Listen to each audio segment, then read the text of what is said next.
restez ici et veillez avec moi. Ce sont les paroles que le Seigneur va adresser à ses bien-aimés. Et la Bible nous dit qu'ayant fait quelques pas, il s'est jeté sur sa face. Et Jésus s'est mis à prier. Amen. Amen. Il s'est mis à prier, implorant la grâce et le soutien de son Père. Voyez-vous, il s'éloigna. C'est le Seigneur Jésus-Christ qui va donc introduire cette notion de nuit de prière. Lorsqu'il devait faire face à cette urgence, le but de cette nuit de prière que Jésus va organiser sera de chercher la volonté de son Père par rapport à l'urgence qui était signalée pour lui. Maintenant, comment pouvait-il donc trouver la volonté de son Père? Ou alors comment trouver la volonté de Dieu? Comment l'Église peut-elle trouver la volonté de Dieu aujourd'hui? C'est à travers la prière. Et vous remarquerez que la chose qui manque le plus aujourd'hui à l'Église, c'est la prière. On peut chanter, on peut même beaucoup chanter, on peut beaucoup parler, on peut beaucoup manger, on peut beaucoup rire, on peut beaucoup faire bien des choses, mais il y en a qui prient peu. Pourquoi prient-ils peu? Parce que le monde a pris beaucoup de place dans la vie du chrétien. C'est pour cela, lorsque Jésus va se démarquer de nous, 1 heure après, il va revenir. Et il va trouver que les disciples sont endormis. Et il va leur dire, vous n'avez donc pu veiller 1 heure avec moi. Pendant que lui, il veille, l'Église, quant à elle, elle dort.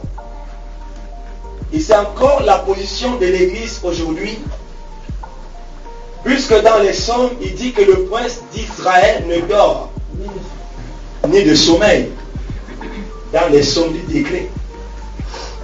Mais quant à l'Église, elle s'est endormie.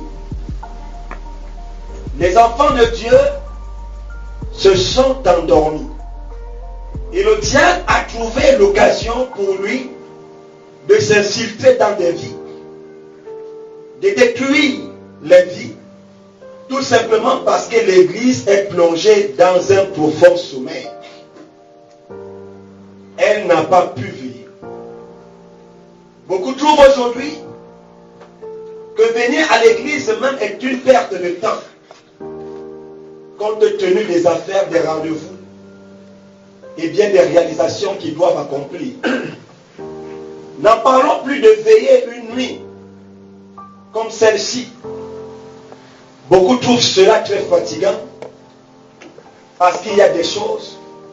La journée a été remplie. Il faut se reposer. Jésus donc va les trouver endormis et leur dire, vous n'avez pu veiller avec moi 1 heure. Voyez-vous? Et il va dire donc à Pierre et aux autres, veillez, afin que vous ne tombiez pas dans la tentation. Alléluia. Amen. Joseph Perfection, veillez, afin que vous ne tombiez pas dans la tentation. Et nous vivons un monde aujourd'hui très difficile. La tentation n'est plus simplement dans la rue, elle nous a retrouvés même dans la maison. Elle nous a retrouvés même dans notre chambre. Comment donc allons-nous vaincre la tentation? Comment allons-nous surmonter l'épreuve? Comment allons-nous faire face à la persécution? Mes chers bien-aimés, il s'agit de revenir à la prière. Il s'agit de veiller avec le Seigneur. Et il y a beaucoup d'hommes, beaucoup de chrétiens aujourd'hui qui sont morts dans le sommeil. Ils sont à l'église, ils sont dans le sommeil. Alléluia. Le succès, c'est dans la prière.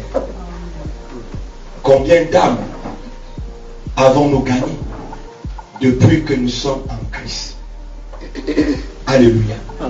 Il faut que la colonne de feu soit en vous pour ramener une âme au Seigneur. Alléluia. Il faut que l'onction soit en vous pour pouvoir le faire. S'il n'y a pas, comment allez-vous gagner des